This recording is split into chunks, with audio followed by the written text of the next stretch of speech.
So we'll start with amines and amides. These are okay.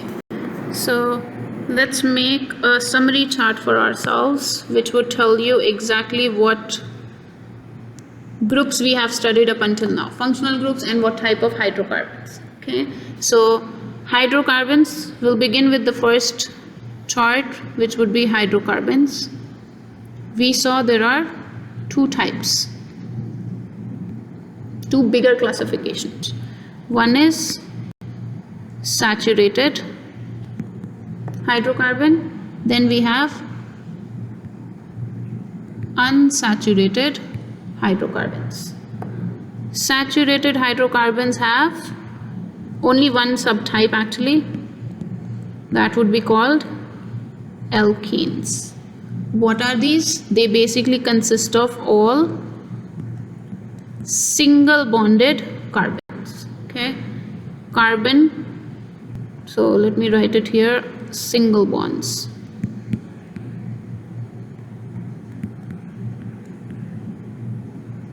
Between carbon atom, all carbons are attached to each other by single bonds. Okay, unsaturated, we could divide it into three different classifications.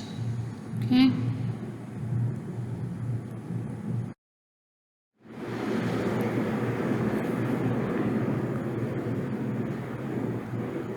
so first would be alkenes, then we have alkynes, and then we have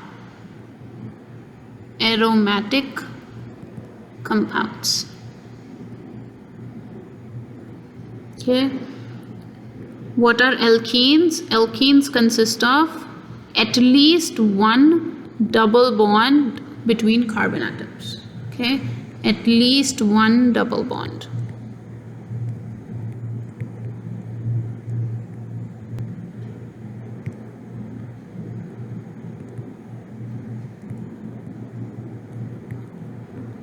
What are alkynes? Alkynes basically consist of at least one triple bond between carbon atoms. At least one triple bond between carbon atoms. Okay. Then we have aromatic compounds that basically consist of a benzene ring. Benzene can be drawn like this, or you could draw it in this form. Okay, so that is benzene. Okay, next we'll talk about functional groups. Okay, so we'll make a separate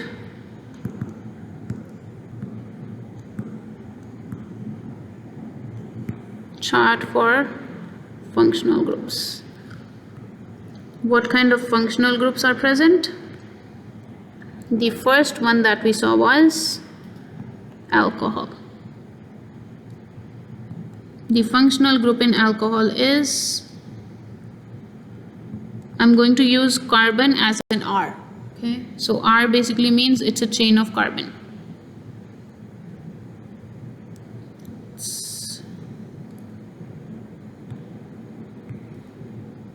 So that would be an R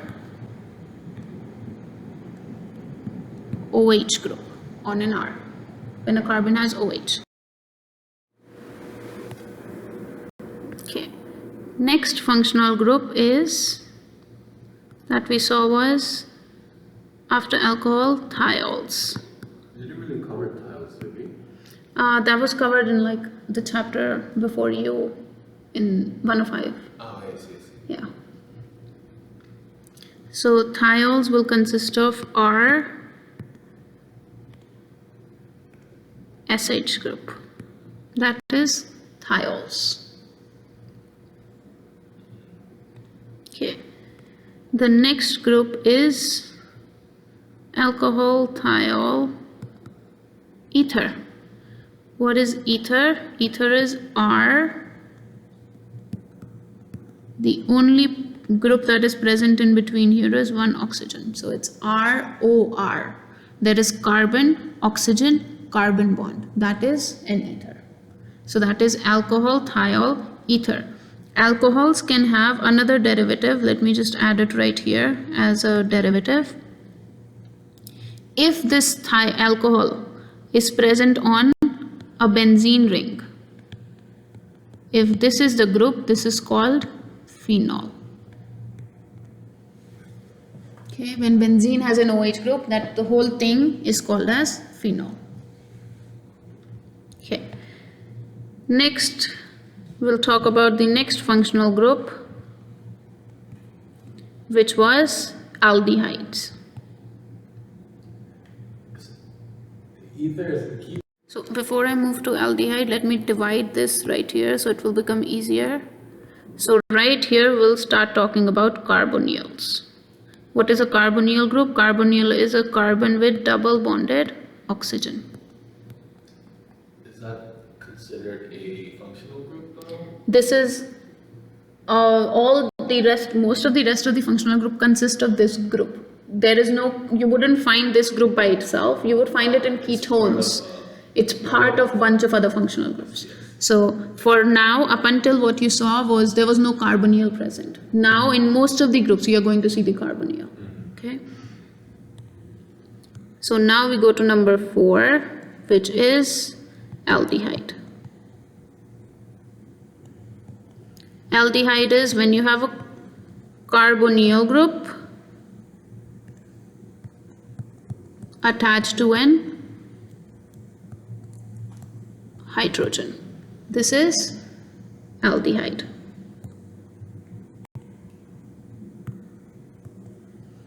Okay. Next group we saw was ketone. So ketone is when we have R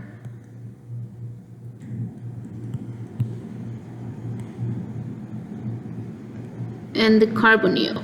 The carbonyl group here is bonded to another R group. So it is RCOR. That is ketone. So there is a difference between ketone and ether. Ether has no carbonyl. It is simply ROR. Ketones are RCOR. Okay.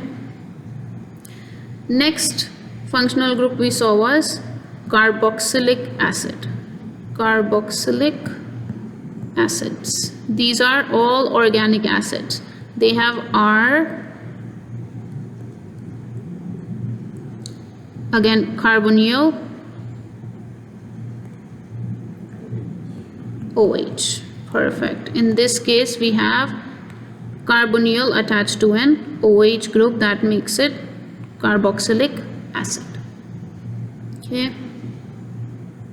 The next group we saw was ester. Ester is when we have R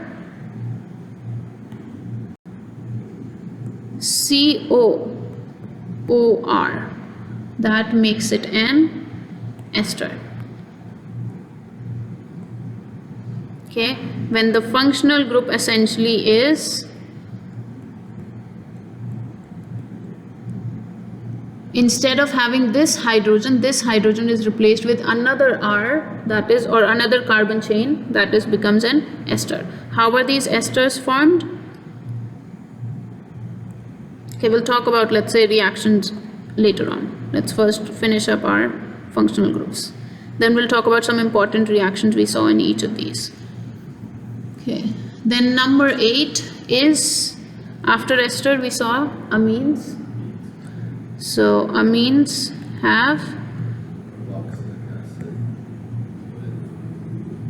that is amide. Amine is simple NH2. Amine is a derivative of ammonia. So this would consist of NH2. Now again, NH2, you could have NH2 or you could have NH with another carbon or N with another carbon. Okay. What is important here is that there should be carbon with nitrogen. Okay. Carbon with nitrogen, that is amine. And the last group is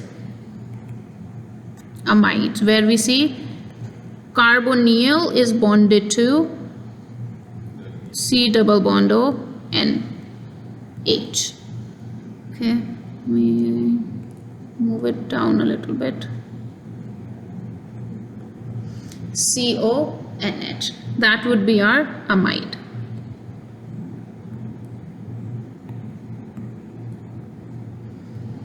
Alright, so these are all the functional groups that we saw. Now let's talk some important reactions that we saw in each of these.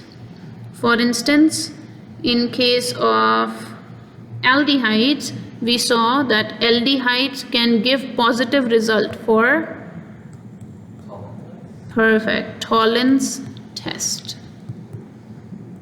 They also give positive result for Benedict test. But what is important in case of Benedict test? Benedict test, they consist of the aldehyde carbon has to have a adjacent hydroxyl group.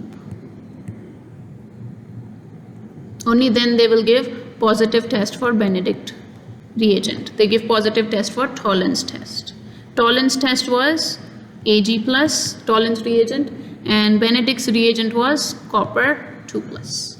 Ketones, can we oxidize ketones? No. Ketones cannot, they give negative results for both Tollens and Benedict. Because they cannot be oxidized. Okay, we'll talk about those also in a little bit. Then we have carboxylic acids. What do carboxylic acids do? They are acids, so they ionize in water. They donate hydrogen, or they donate the proton from hydroxyl group.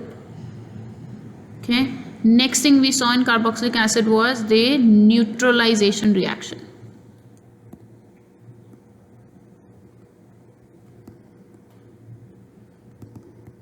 Which is when they react with base. So carboxylic acid, I would write it as Ca, react with base to form salt and water. This was neutralization reaction. Okay. Then we have esters. How were the esters formed? Esters are produced when acid, alcohol. When carboxylic acid reacts with alcohol, they produce esters, and that process is called esterification.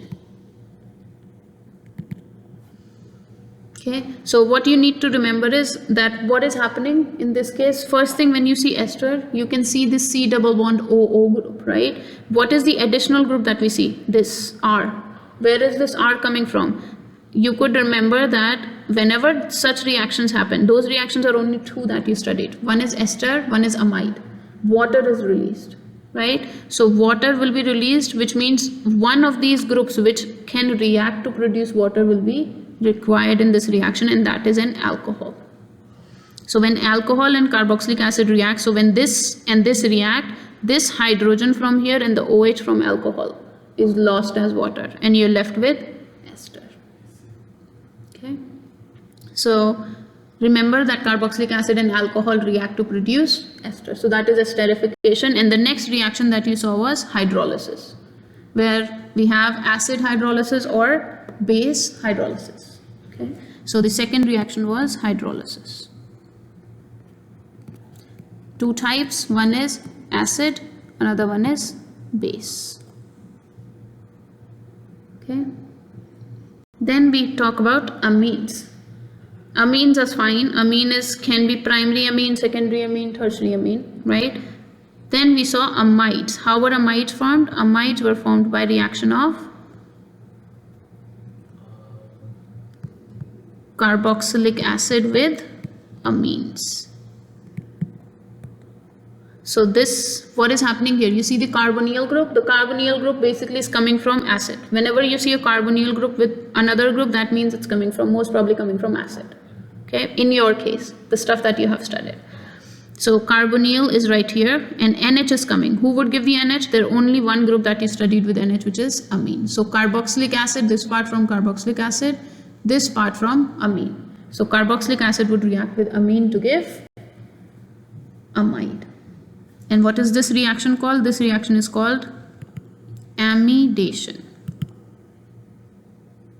And we saw another two reaction here, which is also again hydrolysis. One is present of acid, one is in presence of base. Okay, so those are all the functional groups we saw. Another couple important reactions that we saw was oxidation and reduction. So let's write those reactions right here. Oxidation and reduction is you first start with alcohol. Alcohols can be oxidized to produce aldehydes. Then aldehydes can further be oxidized to produce carboxylic acids.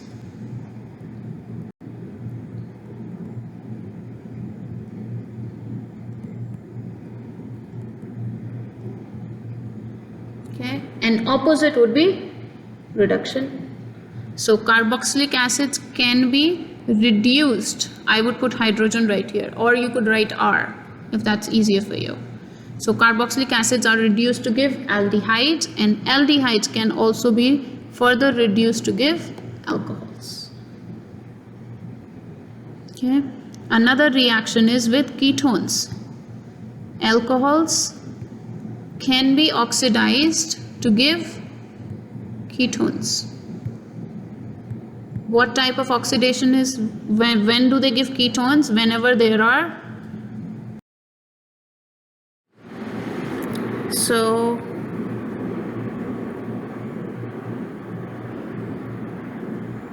primary alcohols. When they are primary, they produce aldehyde and oxidation. If the alcohol is secondary, they would produce ketone. Okay, and ketones can be reduced again to give alcohols, but ketones cannot be oxidized. No reaction. You cannot further oxidize these ketones to carboxylic acid. Carboxylic acids are only produced from aldehydes. Okay, so that kind of summarizes the oxidation reduction reactions that you have seen, and this is all the functional groups that you have seen up until now. Makes it a lot easier.